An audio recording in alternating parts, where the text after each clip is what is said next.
When most people hear the name Dionysus, they immediately think of wine, grapes, wild festivals, and maybe someone who's had one too many cups at the symposium toga party. And that's certainly part of who he is. But one of my favorite stories about him shows us something else entirely. It gives us someone with an incredible sense of theater, impeccable comedic timing, and reveals another side of the god, a side that has an absolutely delightful sense of humor. The tale comes from the Homeric hymn to Dionysus, one of the earliest surviving hymns dedicated to him. One afternoon, a crew of Tyrrenean pirates spotted a lone young man standing on a quiet stretch of shoreline. Now, this wasn't some bedraggled fisherman waving for rescue. This was a youth who looked like he had wandered straight out of an artist's imagination. Dark curls framed an almost impossibly handsome face. His robes were beautifully woven, the sort of fabric that practically screamed, "Someone else does my laundry." He carried himself with an easy confidence, neither looking for help nor making any effort to leave. He simply stood there, watching the waves, as though he'd been expecting company all along. The pirates looked him over, and you could almost hear the gears grinding. Rich kid. Noble family. Easy ransom. Apparently, when you're a pirate, every problem can be solved with a kidnapping. And because piracy wasn't paying well that week, they began the road ashore. Only one sailor wasn't convinced. He kept studying the stranger.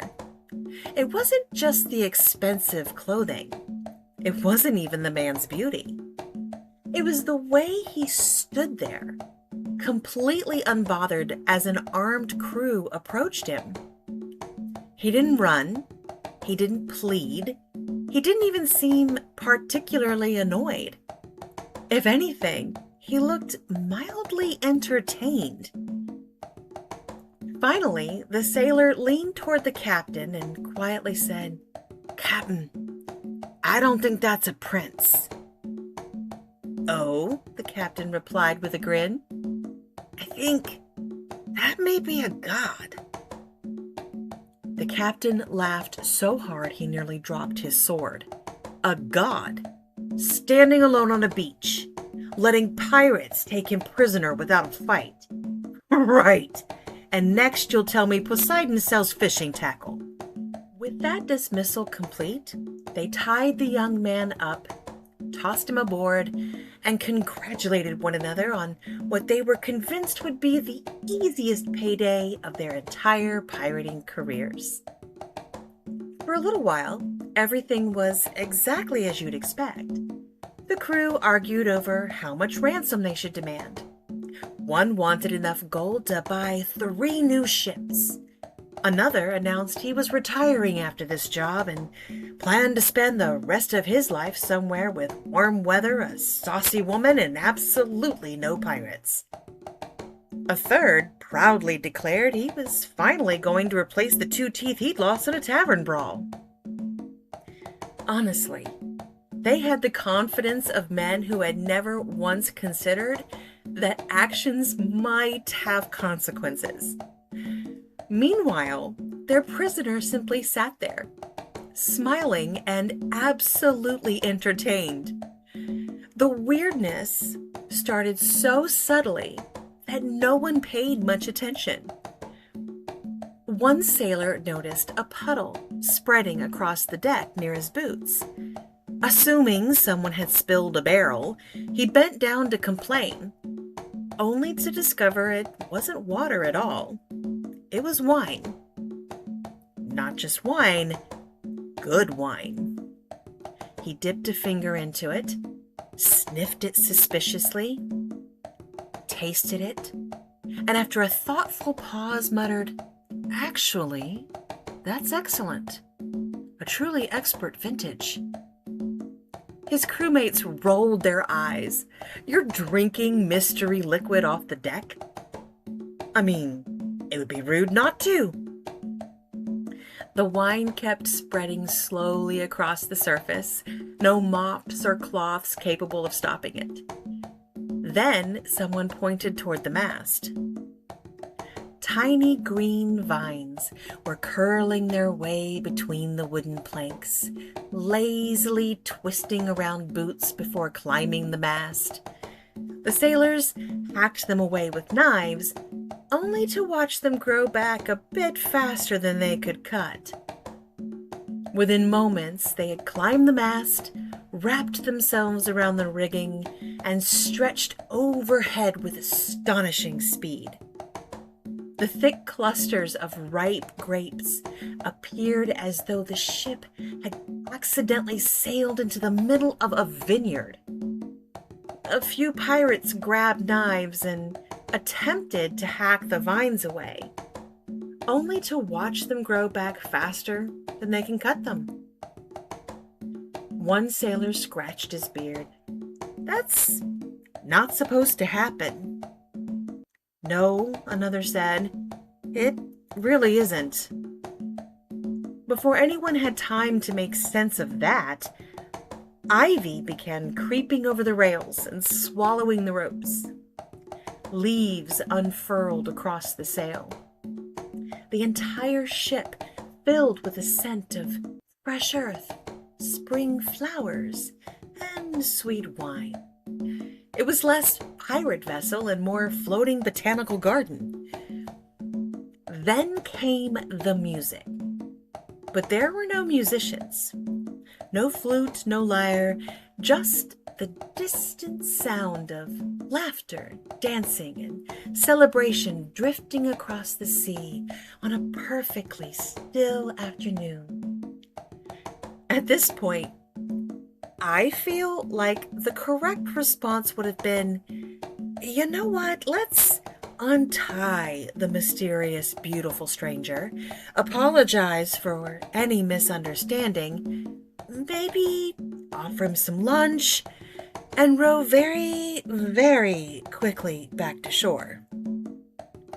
Instead, the pirates doubled down, which, as Greek mythology repeatedly reminds us, it's almost always the wrong choice.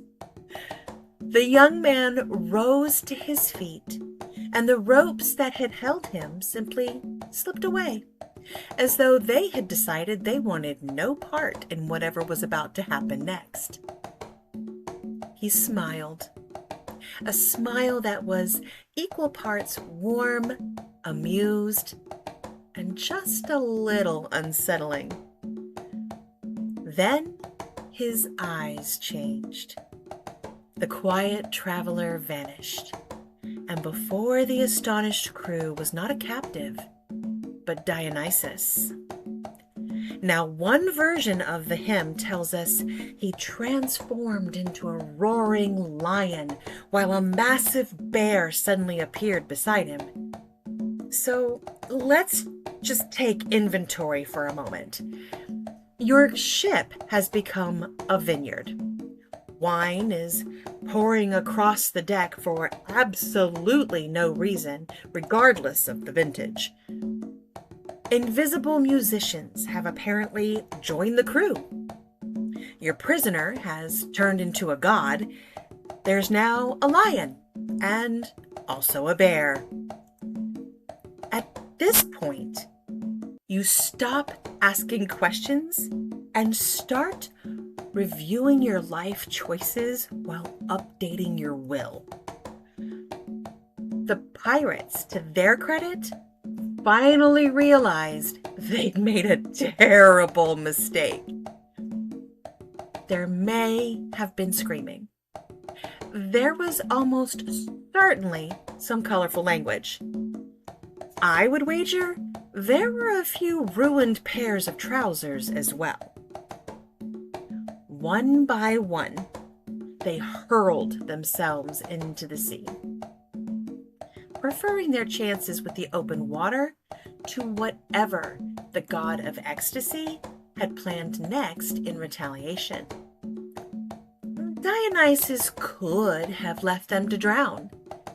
Instead, he transformed them into dolphins, where they've spent the last few thousand years following ships around looking far more charming than they ever were as pirates, even the one missing a few teeth. Only the sailor who had recognized something sacred and tried to stop the kidnapping was spared. I love this myth because beneath all its absurdity lies a quiet truth. Most people saw a wealthy young traveler and wondered what they could gain from him. Only one person paused long enough to ask whether there might be something more standing before him. When reviewed in that light, we can see that the sacred doesn't always arrive wrapped in thunder and lightning. Sometimes it smiles and waits to see what you'll do.